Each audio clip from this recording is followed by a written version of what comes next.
sino das notificações. Então, professor Carlos, como é que Jesus, primeiramente, o que seria o Talmud, né? Porque eu sei que tem muita gente que talvez nunca tenha ouvido falar, né? Ele realmente é um pilar, pode ser considerado um pilar da religião judaica, né? E como é que Sim. Jesus é apresentado nesses textos, né? E são de que época?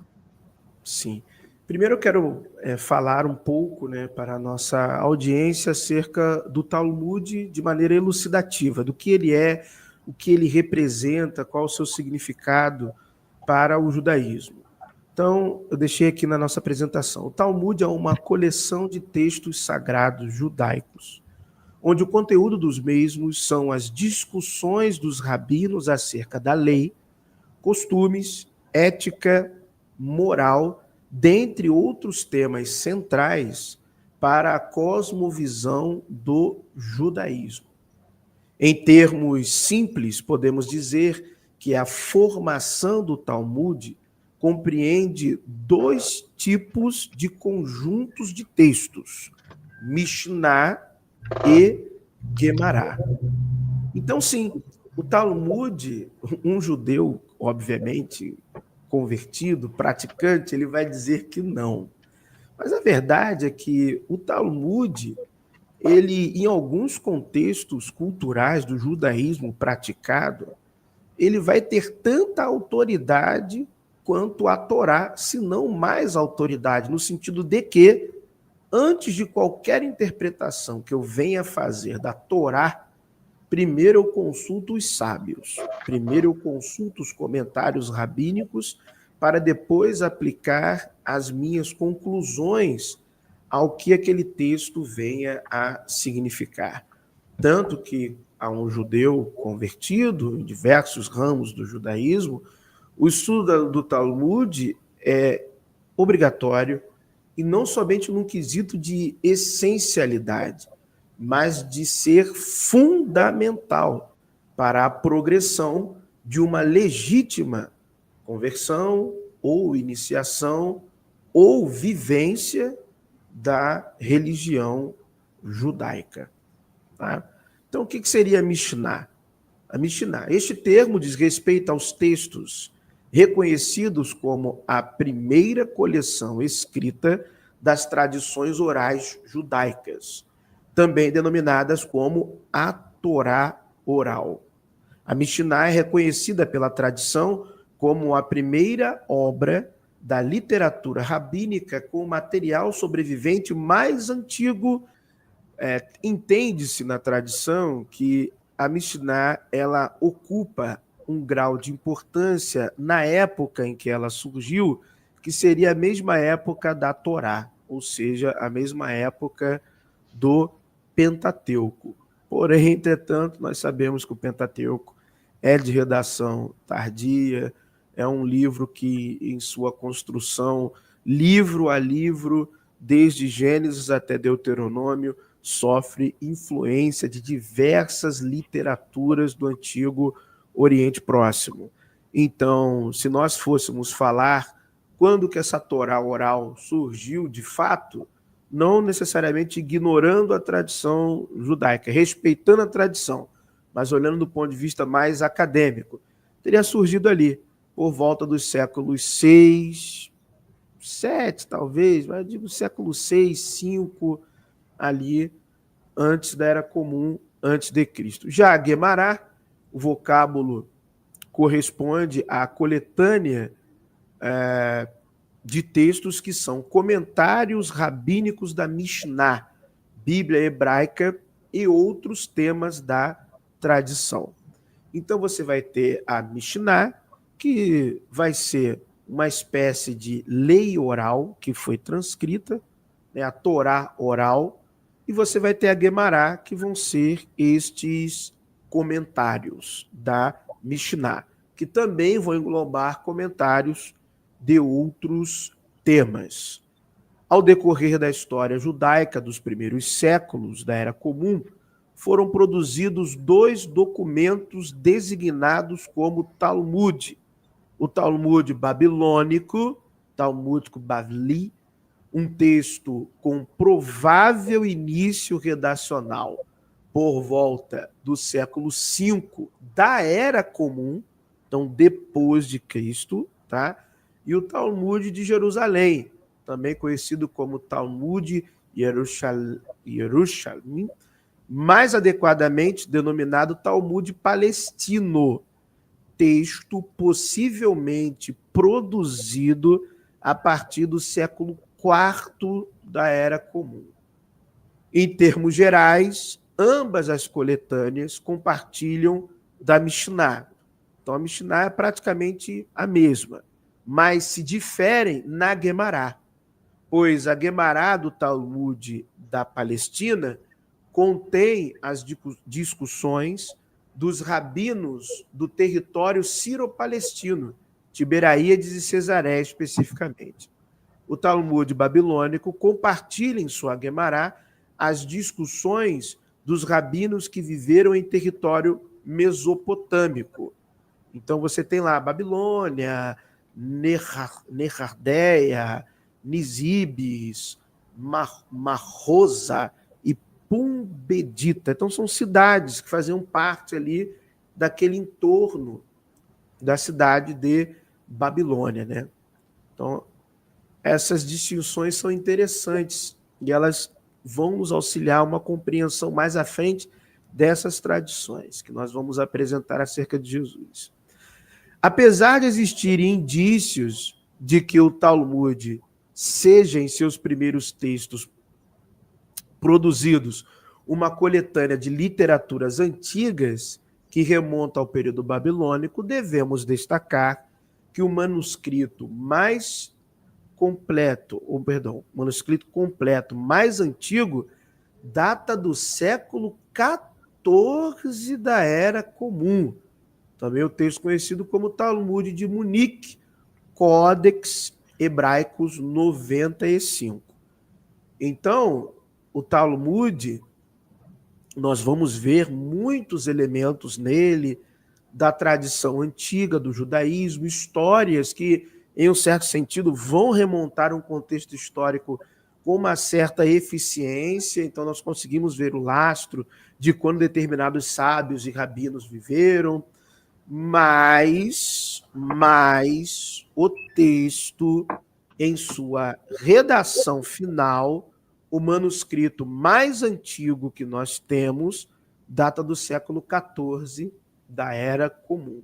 Temos fragmentos do século VII, da Era Comum, século VIII, século IX, ou seja, nós estamos falando de um texto sagrado, religioso para o judaísmo, só que ele foi sendo construído ao longo de um período. Ele não apareceu pronto, ele não surgiu pronto, como às vezes alguns defensores, né, mais ferrenhos e religiosos dessa questão querem dar a entender. Também existem possíveis indícios que o Talmud copiou textos de outras literaturas, especificamente passagens do Novo Testamento.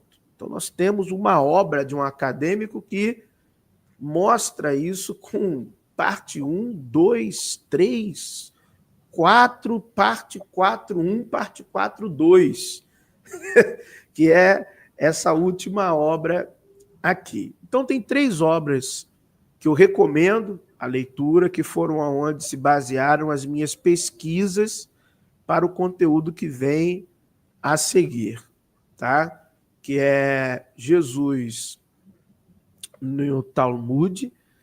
Essa obra aqui é excelente, porque vai pegando diversas temáticas correlatas, não só de textos, mas também do contexto histórico-cultural. Vai mostrando desde as questões na patrística, na história do cristianismo, e vai traçando uma trajetória investigativa ao lado do Talmud. Então, esse texto aqui é muito interessante, esse primeiro aqui. O segundo, Talmud, né, o que é que ele fala acerca de Jesus e seus seguidores, É uma obra interessante, onde o autor ele vai trabalhar com os principais textos que fazem possíveis menções a Jesus e aos seus discípulos, tá bom? Então isso aqui também é um texto muito interessante, um livro, melhor dizendo, muito interessante de se pesquisar. Então vamos lá. Jesus no Talmud. Então eu separei alguns trechos principais, tá bom? Não estou necessariamente numa ordem, mas o que nós temos até naquela literatura, naquele primeiro livro que eu mostrei para vocês. Então nós temos Jesus como filho de Maria. Então, Jesus, Yeshu, como filho de uma mulher, Maria, Miriam, né? Que na verdade Maria é Miriam, né? Então, relato de cura em nome de Jesus. Então nós vamos ver um relato de um homem que ele queria ser curado em nome de Jesus. Um rabino que sofre a picada de uma cobra, vem um discípulo de Jesus, por nome Jacovo, que é Tiago, e ele quer ser curado em nome de Jesus, e um outro rabino não deixa ele ser curado. E ele morre da picada da cobra. Nós vamos ver que Jesus é retratado também como um feiticeiro que tinha discípulos, ou seja, um praticante de magia, né, um mago ali, praticante de feitiçaria, tá bom? Ele também era um professor da Torá, ele ensinava a Torá, claro, na sua perspectiva, obviamente, o Talmud vai colocar assim, não que ele ensinava corretamente. Como um discípulo desleixado, nós vamos ver essa passagem aqui também, como um estudante e praticante de magia, que se voltou para a idolatria. É diferente lá do relato como feiticeiro, é um relato diferente, que vai mostrar esse Jesus como se ele estivesse fazendo sacrifícios idênticos às questões pagãs, ao paganismo, uma espécie de sincretismo à sua época, tá bom? Nós temos também no Talmud que é falado sobre a sua execução, sobre o seu julgamento, a sua morte, e também o retratar dele no seu pós-morte, no seu pós-vida. As consequências de seus erros levaram ele a um pós-morte horrível, terrível, que nós vamos ver aqui também. Tá bom? Então, o primeiro textinho que eu quero mostrar para vocês, tá? Vai trazer Jesus no seguinte contexto. Deixa eu só aumentar aqui para mim, para que eu consiga ler melhor. Só um minuto, por favor.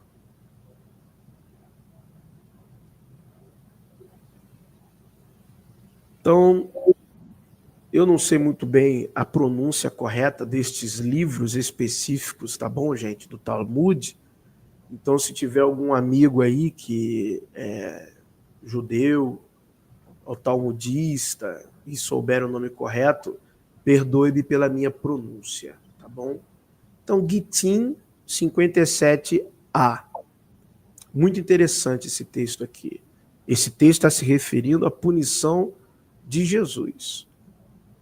Onkelos, então, foi e levantou Balaão do túmulo por meio da necromancia. Ele disse a ele: o que é mais importante naquele mundo onde você está agora? Balaão disse a ele: o povo judeu. Onkelos perguntou a ele: devo então me apegar a eles aqui neste mundo? Balaão disse a ele: você não deve buscar a paz deles ou o seu bem-estar todos os dias. Onkelos disse a ele: qual é a punição daquele homem? Um eufemismo para o próprio Balaão no outro mundo? Então a pergunta. Balaão disse a ele, quem é aquele homem, que aqui está se referindo a Jesus, tá? O praticante, o feiticeiro, o rebelde, ele é cozido em sêmen fervente. Em algumas traduções, estará excremento fervente, em algumas traduções. Pois fez com que Israel se envolvesse em comportamento licencioso com as filhas de Moabe. Mas calma aí, professor. Para tudo. Isso é o que se fala de Balaão. Você vai ver diversos comentaristas, tanto rabinos, quanto cristãos, quanto isentos, em diversos textos do Talmud, eles vão disfarçar, assim vamos dizer, a menção a Jesus. Todas as menções mais críticas a Jesus, ela vai ser disfarçada, ela vai ser polida com alguma coisa. Eu trouxe logo esse texto, porque esse texto é o mais famoso até. Talvez é o texto que a galera do chat aqui mais conheça até quando fala acerca da condenação de Jesus, como ele estaria. Um outro texto também muito interessante acerca de Jesus é esse aqui. Vamos adentrar as tradições. Aprendemos na Mishnah, se alguém voluntariamente risca letras em sua carne no Shabat, o Rabino Eliezer o considera responsável por trazer uma oferta pelo pecado e aos sábios o consideram isento. Foi ensinado em um baraíta que o Rabino Eliezer disse aos rabinos: o infame bem-estada não tirou feitiços mágicos do Egito em um arranhão em sua carne? Eles disseram a ele: ele era um tolo. E você não pode citar provas de um tolo. Bem-estada é Yeshu. Yeshu, bem-estada. Não é assim que a maioria das pessoas escreve. Aliás, a Guemará pergunta: por que o chamavam de bem-estada? Quando ele era filho de Pandera, ou Pantira, ou Pantera, né? Tem as variações quando vem para o português. Ravi Isda disse, o marido de sua mãe, que agia como seu pai, chamava-se Estada. Mas aquele que teve relações com sua mãe e o gerou, chamava-se Pandera. Olha aí, ó. A Guemará pergunta: o marido de sua mãe não era Papus, Ben e Yehudá? Em vez disso, sua mãe foi chamada de Estada. E ele foi chamado de Bem-estada em homenagem a ela. A Guemará pergunta: mas sua mãe não era Miriam, que trançava o cabelo das mulheres? A Guemará explica: isso não é uma contradição. Em vez disso, Estada era apenas um apelido, como dizem em Pumbedita, que é aquela cidade que eu citei lá. Né, babilônica. Isso, exatamente. Esta se desviou de seu marido. Então aqui, ó, já começa, esse é o primeiro relato, né, que eu trago para vocês, falando dessa questão do, entre aspas, né, seria o verdadeiro nascimento de Jesus, de acordo com o Talmud. Lembrando que, galera, para o talmudista raiz, dali religioso, esses textos falam de Jesus. O Jesus que está nos evangelhos. Tanto que para a maioria dos judeus estudantes dessa questão, o Jesus bíblico neotestamentário nunca existiu. Você pega o Rabino Dor Leon, que já está há mais tempo aí no YouTube, mas você pega outros e outros e outros rabinos. Essa não é uma opinião dele. Isso é uma opinião de séculos e séculos e séculos. Que esse Jesus dos evangelhos, para eles, não existiu. Tá bom? Professor Carlos, Sim, pode falar. E no caso para eles, porque assim, o Talmud ele é visto como assim, folclore e tudo mais. Então, esse Jesus, esses vários personagens aqui, registrados aqui no Talmud, né, que eles abordam, que eles colocam nessas narrativas, é ficção também? Olha, no contexto da análise acadêmica, são textos ficcionais, né? Nós não sabemos do porquê que os escritores talmudistas, em um primeiro momento, o que de fato eles tinham da tradição desse Yeshu. Hanotsri, Ben Pandira, Ben Stada, que nós vamos ver que é a mesma pessoa, é a mesmíssima pessoa. Eu trouxe esse texto primeiro para já mostrar que é a mesma pessoa. Porque às vezes tem uma galera que não domina muito o tema, eu não quero dizer que eu domino, eu quero dizer só que eu já conhecia o tema, até por causa de outros estudos que eu já fiz fora YouTube, tá? Não é que eu domine o tema, que eu já conhecia. Eu quis trazer esse texto primeiro para falar da tradição do Yeshu, porque o próprio Talmud explica isso. Eu vejo gente falando, não, Ben Pandira é uma coisa, Ben Stada é outra. Não, o Talmud está te dizendo, são a mesma pessoa. O Talmud está se preocupando em explicar, mas por que é Stada, por que é Pandira? O Talmud já se encarrega disso. E nós vamos ver que é o mesmo lá, Hanotsri, tá bom? Só que a gente não podemos validar essas tradições de fato, esses relatos, melhor dizendo, como verdadeiros, porque nós sabemos que são todos, 100% são relatos difamatórios, 100% deles. Jocosos, pejorativos, no hebraico, então, pode falar. O professor Carlos, eles, de certa forma, as pessoas que estavam escrevendo essas narrativas, viram ali aquele Jesus no Novo Testamento, né? Eles tiveram acesso àqueles textos, e aí entenderam que ali eram construções também, narrativa, criaram aquele Jesus ali em muitos momentos pró-Roma, né, ali no Novo Testamento, e aí fizeram essas construções do Talmud, deturpando e acabando realmente com o personagem, assim, acabando mais ainda, né? Seria mais ou menos isso? Seria mais ou menos isso do ponto de vista da construção dos relatos. Isso eu tenho certeza absoluta. Mas do ponto de vista de um ser, um personagem, uma pessoa que existiu, esse cara esteve ali no século II. Agora a gente não sabe a realidade sobre ele. E os judeus identificaram esse cara como se fosse o Jesus dos evangelhos. E isso é meio que consensual entre os estudantes do tema, até da pessoal do Jesus histórico. Entendeu? Existiu um cara, ali meados do século II, só que aonde é o divisor de águas, não é o Jesus dos evangelhos, não é o Jesus histórico. É aí que eles falam, ó, esse cara existiu no século II, serviu de fonte para os judeus criarem os relatos talmúdicos difamando Jesus. Mas esse cara não é o Jesus histórico e não é o Jesus dos evangelhos. Isso é o que os acadêmicos cristãos e não cristãos hoje têm como consenso. E aí a gente respeita esse consenso. Eu também vejo dessa forma. Eu não enxergo de maneira diferente, não. Eu também vejo dessa forma. Existiu ali esse personagem, essa pessoa, serviu como elemento, mas não são os mesmos, né?